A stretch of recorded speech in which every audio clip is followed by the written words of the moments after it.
La raison principale pour laquelle la plupart des prospecteurs d'or et d'autres utilisateurs ont une machine à induction pulsée, c'est qu'ils ont affaire à des roches chaudes et à des sols très minéralisés. Il est très important de savoir comment équilibrer l'effet de sol.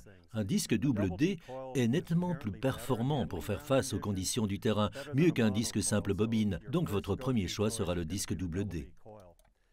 Nous disposons de deux méthodes différentes pour équilibrer le sol avec l'Axiom que nous allons vous présenter dans cette vidéo. C'est vraiment l'une des meilleures caractéristiques de cette machine.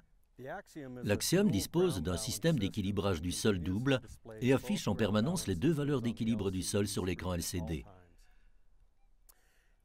Tant que le suivi du sol est désactivé, ces deux chiffres de l'équilibre du sol ne changeront jamais, à moins que vous n'activiez le suivi ou si vous rééquilibriez manuellement l'effet du sol du détecteur.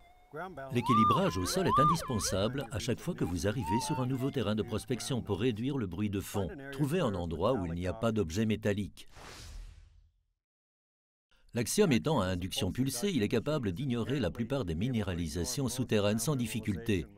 Cependant, vous rencontrerez encore de temps en temps une roche chaude plus faible qui vous générera un signal. La façon la plus simple de corriger cela est d'effectuer le réglage de l'effet de sol sur une roche chaude. Je vais maintenir le bouton d'équilibrage du sol enfoncé. Maintenant, j'ai réglé à la fois le sol et la roche chaude. J'ai ici une machine qui n'est pas correctement équilibrée au sol. Nous allons donc commencer par cela à vous montrer ici. Il réagit au sol.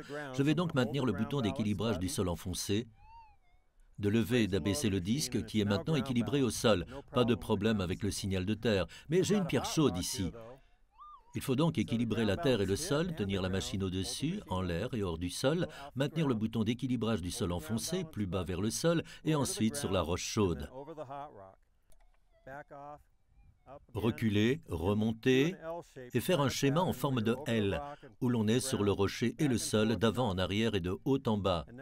Maintenant, vous avez accordé le sol et la roche chaude.